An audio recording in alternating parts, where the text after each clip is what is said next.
Hey guys, hope you are doing fantastic. So I want to tell you a story that's absolutely bonkers. I want to tell you of how I nearly became a multi-millionaire, diamond digging, gold mining entrepreneur in Sierra Leone. Didn't happen. But let me tell you exactly what did happen.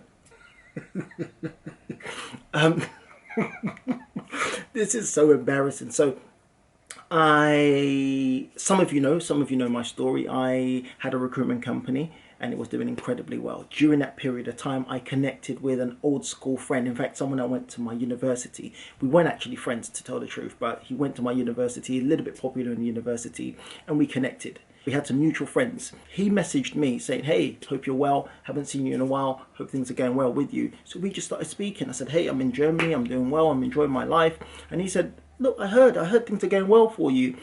I said, what are you doing? So he said, it's a bit difficult to tell you over the internet, but I can jump on a call with you. So I said, yeah, no problem at all. Call me at 6. He calls me at 6 o'clock.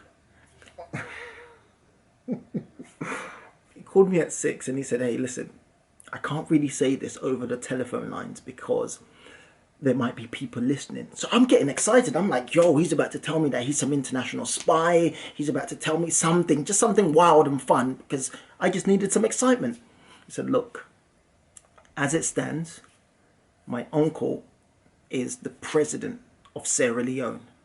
And I've made a number of people filthy rich. And I can do the same thing for you. Now, of course, alarm bells start going through my head. I'm saying, well, of course, this guy's chatting shit. His uncle's not the president of Sierra Leone. He ain't made no one rich. But we carried on talking because, of course, I'm not going to lie to you. I'm making money here, but I'm hearing I can flip this money and I can become rich. Now, it's so weird because when you look back at it, I obviously understand that there is no get-rich-quick scheme. But I was persuaded that it's not a get-rich-quick scheme, that of course there's going to be some effort, there's got to be money put into it, and there's going to be some work that needs to be done. So we carried on talking. I was with my business partner. I put him on the call. We did our due diligence. And we felt confident that this man was the nephew of the president of Sierra Leone. So he told us this. He said, look, I can't say the stuff over the phone because it's a bit difficult, but I can say it in code.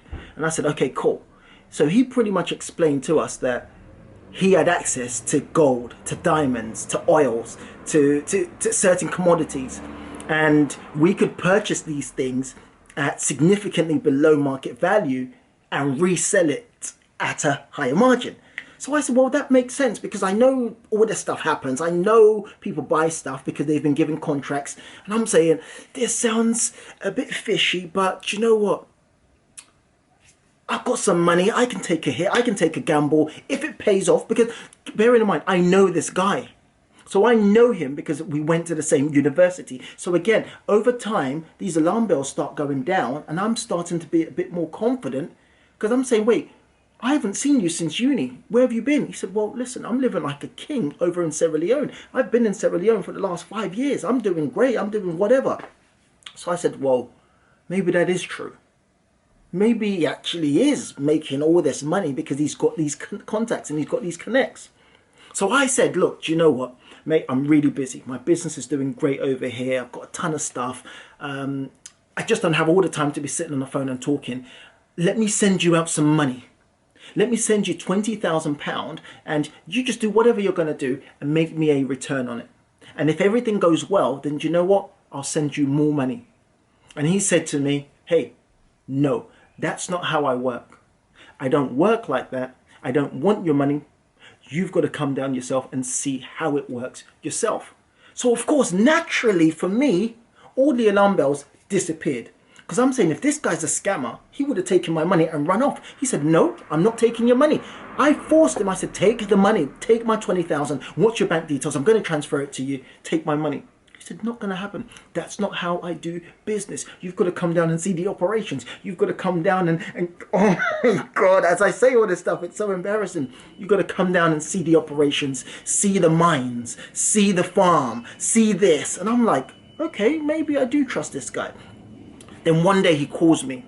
I'm with my business partner and he says, hey, listen, do you know what? I'm literally about to go into a mine to go and fish or to go and mine some diamonds, and I can't hear you properly, but I'll call you afterwards. He painted out the entire scenario. I could hear people excavating in the back. I could hear people shouting in the background. So I'm like, oh my God, I'm about to be rich. I'm going to be stinking rich because I've just hit the jackpot. Literally, I've struck gold. Literally, this guy is literally mining diamonds and gold and so and so. So I said to my business partner, I need to take some time off. He said, no, you can't. He said, doesn't make sense. I don't trust a word this guy is saying. I said, no, I trust him because I went to uni. If anything dodgy ever happened, I can go to the university, file a police report, go to university and say, hey, police, this is the person, and the police will find his address. Police will go to his house and they will arrest him if it's something dodgy. So, oh my God, this is so embarrassing. I took one of my friends and I said to him, listen, bro, you're making money as well. I think I found an avenue to flip this money. I think I found a way that based on the figures and based on the mining capacity, I think we're going to be multi-millionaires before the end of the year. My friend's similar to me. We're just hype. We get excited and say, look, life is a gamble. Do you know what? Let's book a ticket. So now this is where it gets interesting. He said he doesn't want the money. He said we've got to bring the money with us if we want to buy the diamonds and the commodities and whatever. So I went in the bank, took out 20k and gave 10,000 to my friend. I carried 10,000 and yes, yeah. So I said to him, look, I'm a bit worried about coming to Sierra Leone with all this money. So what can we do about it? And he said, don't worry about it. My uncle is the president. So once you land in Sierra Leone, you are going to be picked up by armed guards. I swear to God, this is the true story. I will never forget this story. He said, you are going to be picked up outside the airport by armed guards. Don't worry about it. So I traveled light. My friend traveled light. We had 10,000, he had 10,000, and we were ready to spend. We were ready to bring out more cash if this thing was going to be as fruitful as we thought it was going to be. We get so we get to Sierra Leone. We land in Sierra Leone. I'm calling him, no answer. My friend's calling him, no answer. All of a sudden, someone comes to us and says, hey, listen, what are you guys doing here?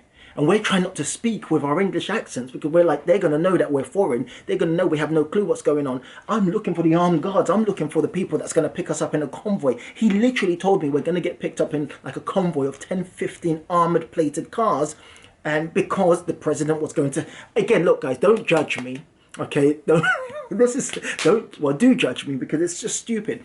And cool. So we get to the airport. There's no one there to pick us up. He's not picking up his phone. So he then finally picks up and he says, "Hey, listen, there's been a hold up. The president's guards couldn't make it because there was a fight or something on the way. So we should get the bus." Bearing in mind now, I've got 50s, like £50 notes on me. And he's saying, get a bus. And I'm saying, well, how much is the bus? And he signals really bad. So I'm like, I don't know what the heck to do.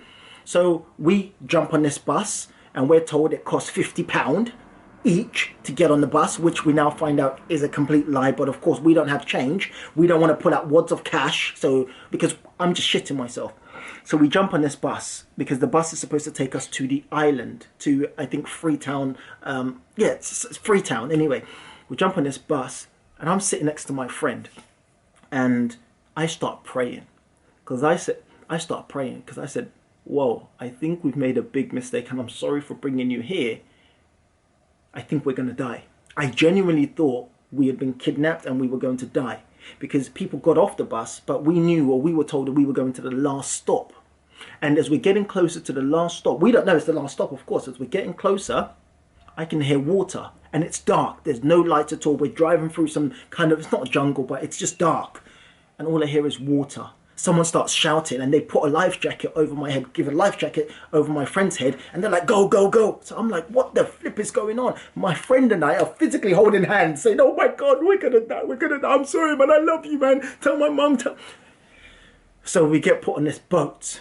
Again, finding out later, that's how you get into the mainland. So you jump on a boat. But we don't know that. We're just thinking we've been ambushed. We've been kidnapped. We get to the other side. And we meet up with this guy.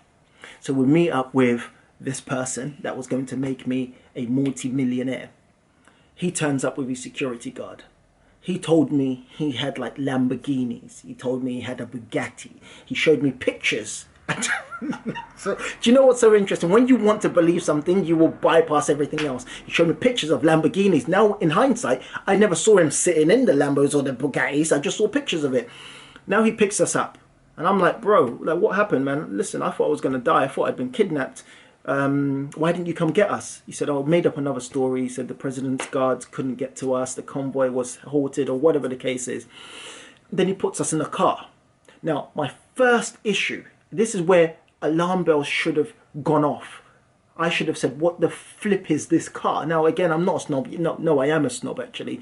I was expecting to be picked up in a Lamborghini. I was expecting to be picked up in a chauffeured-driven Rolls Royce. And he turns up in this banger of a car.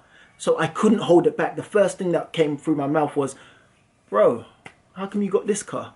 And he said, yeah, do you know what? The roads are a bit rough over here. So, you know, once in a while and in the evening, because this was in the evening, in the nighttime, you know, in the nighttime, you've got to drive these less desirable cars so you don't get robbed, or just making up stories. And I was like, oh, well, you know what? That makes sense. Well, I guess in the morning we're going to see. So I guess in the morning we're going to see these fancy cars. So he takes us. Oh my God, this is such. I wish maybe I'm not doing this story justice. He takes us to a hotel. Oh my God. Oh my God, I can't believe it. He takes us to a hotel. This hotel is just a piece of shit. The hotel is absolutely horrible. And he offers us also he offers us all sorts of prostitutes. Say, listen, these are he says, listen, do you know what? On me. I got girls for you on me. And then tomorrow we'll start the real business. So for 2 days, he didn't turn up at the hotel. And we're thinking, we're calling him. He's pretending he's super busy. On the third day, bearing in mind, I'm not going to tell you how long I stayed out there for. So on the third day, he turns up.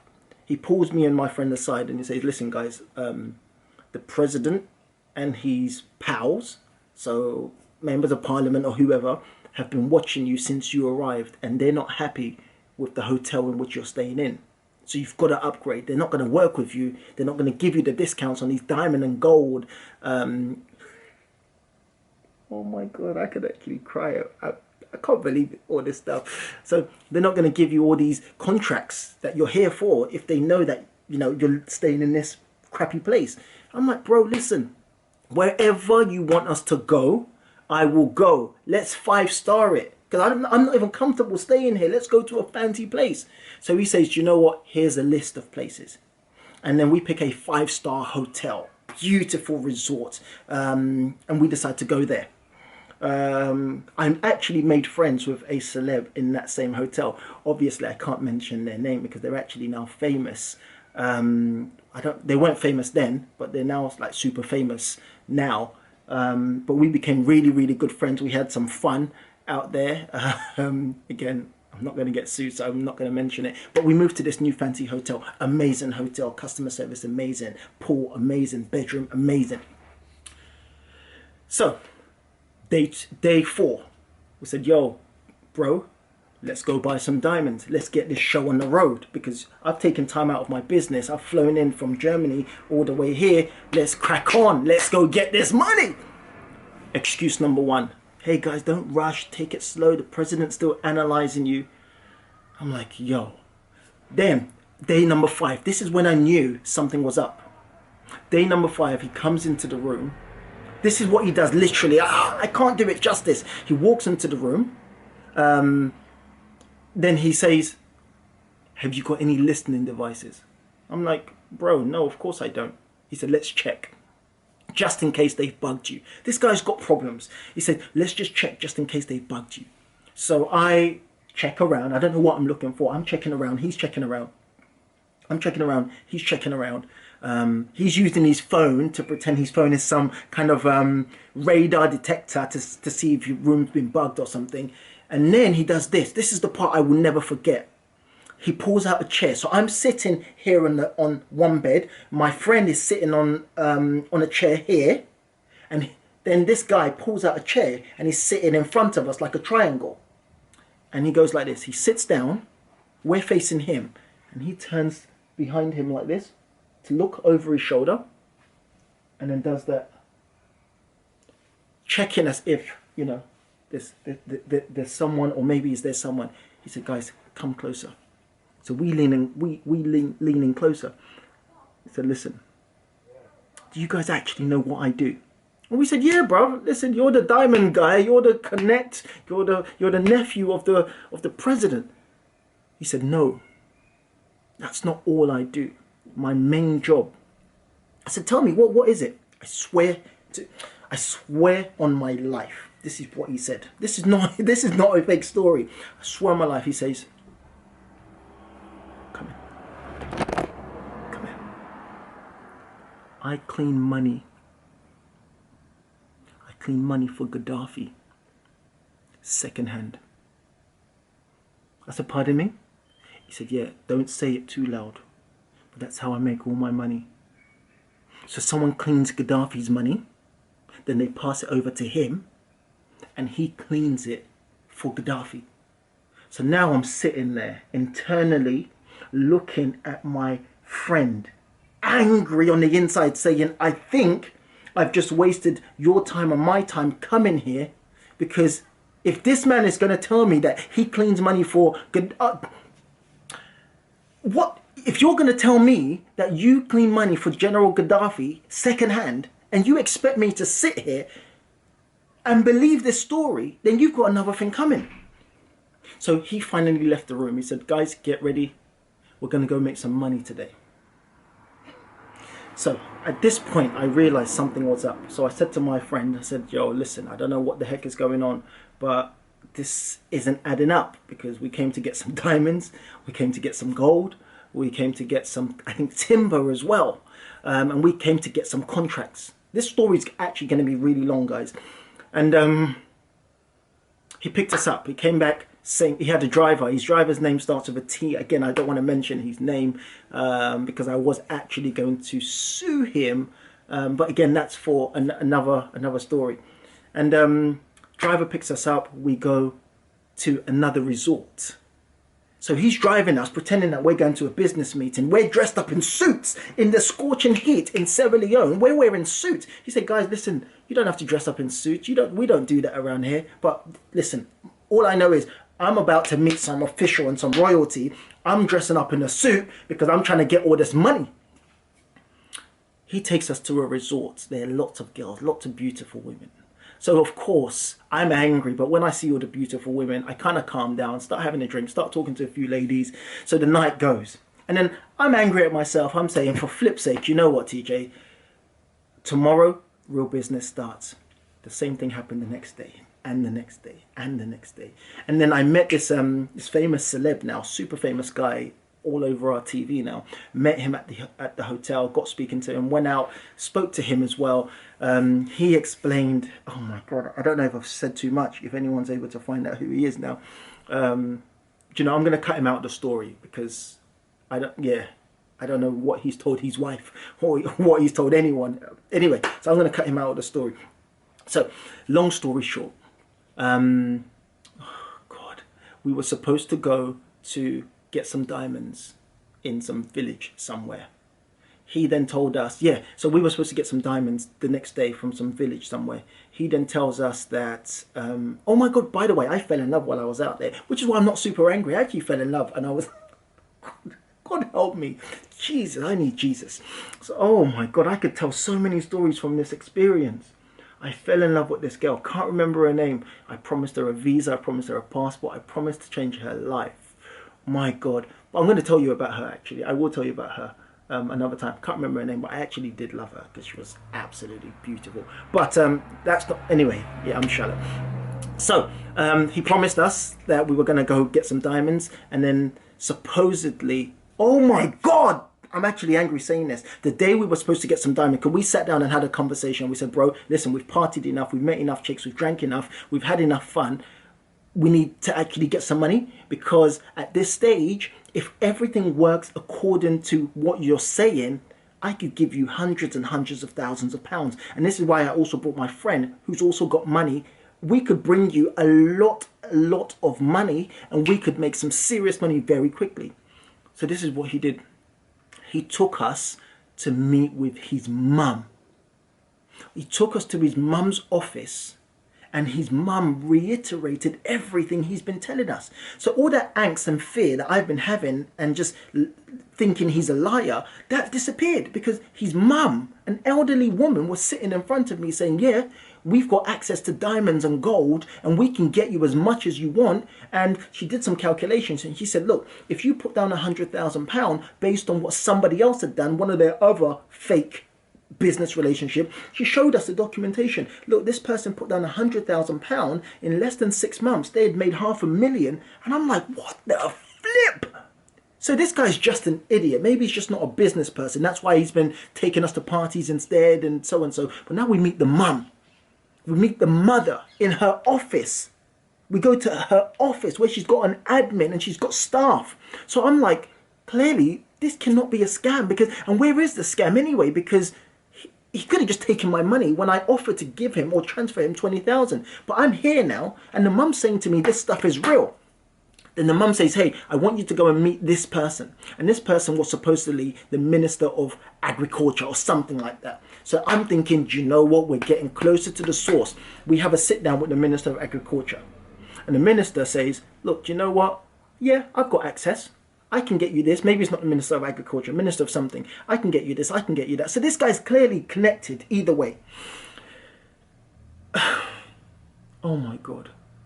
Then they said the president has watched us enough, and he was now comfortable for us to meet up with him. So we thought we were going to meet the president of Sierra Leone. Oh my God, flipping heck. We genuinely thought we were about to meet the president of Sierra Leone, and I was going to become a multi-millionaire overnight.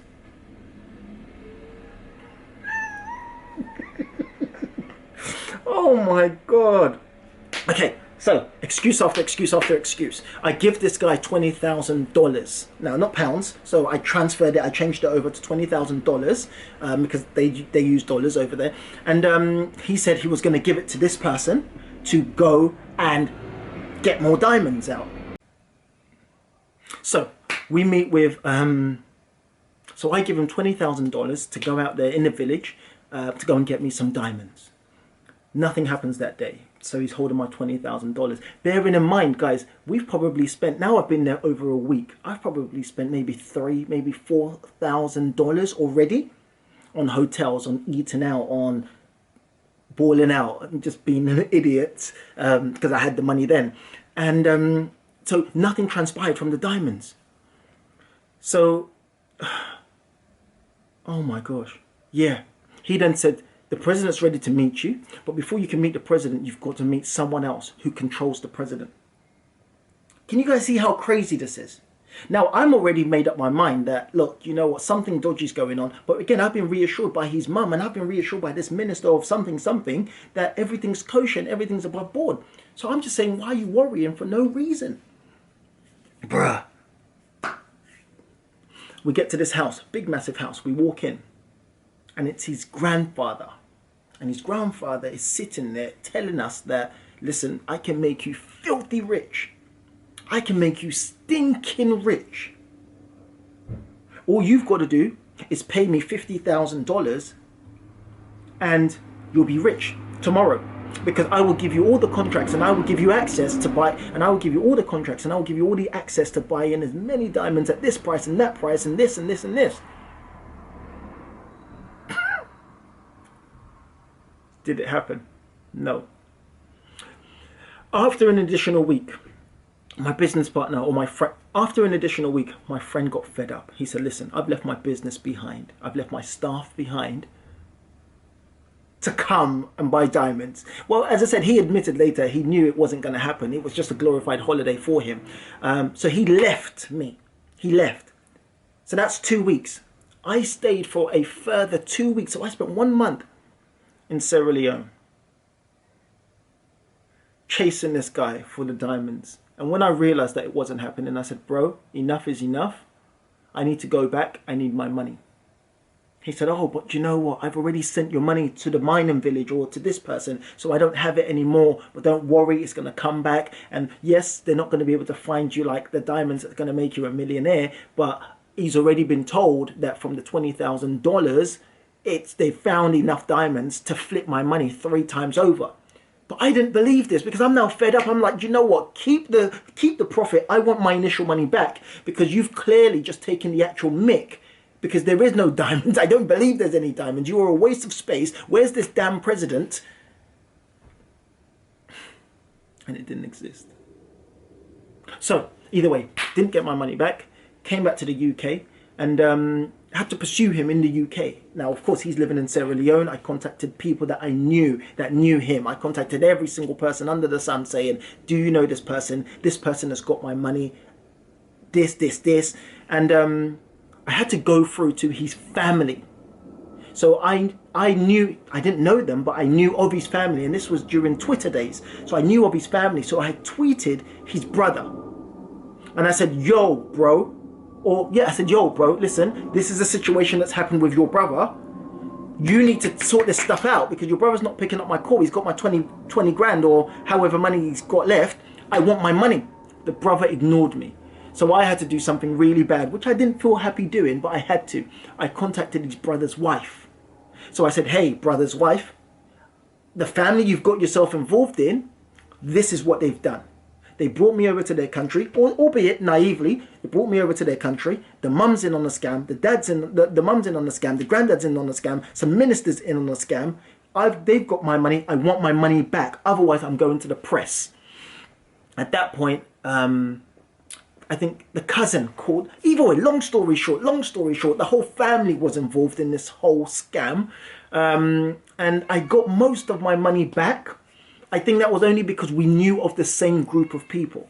But again, yeah, that was the story of how I nearly became a multi-millionaire, diamond digging extraordinaire in Sierra Leone. So at least what I can say that came out of this is I met this lovely girl, which again, I cannot remember her name. I remember we were driving up to the hotel. So we had a long day of non-business, of pretending to be looking for gold and diamond. And we were driving back into the hotel and there was a young girl, there were 2 young girls running towards the cars. They had some stuff on their head and they were carrying some stuff and they were selling phone cards. And one of them was running like it was Baywatch, running for her life, trying to sell us some phone cards. And I spotted her. And I said, oh my God, that girl is beautiful. So yeah, chatted her up, took her number, took her out on a date of her life. Gave her oysters, gave her champagne, gave her everything. Oh my God, I'm so ridiculous. Best time of her life. Promised to bring her over to the UK. I would have brought her over. No, I would have brought her over. She was buff. The only issues were her shoes. So when I turned up, I said, listen, meet me at my hotel at 7 p.m. I'm going to get the driver. We're going to go to any restaurant, any place you've ever wanted to go. You're going to have the best time of your life. This girl comes, hair done, makeup fresh, dress looking okay. Bruv, this girl's wearing clogs. She's wearing clogs. She's wearing clogs. She's wearing clogs. I said, give me 1 second. I went back into the hotel and I found some flip-flops. I said, listen, you're going to have to just keep everything you're wearing apart from those shoes. But either way, as I said, if you ever watch this video, my love, I actually did love you because you were absolutely amazing. I know it was like a 2-day relationship, but life goes on. Anyway, guys, I hope you enjoyed the video. That's my experience. I only just remembered recently, and I will be sharing some more of the crazy experiences and the stupid stuff that I've done trying to make money. Look, the reality is money does not grow on trees. Money will never grow on trees. I think I've learned the hard way. I've lost a lot of money in my lifetime. Thankfully, I've made some. Money doesn't grow on trees. Money is the effort of your work. I'll catch you soon.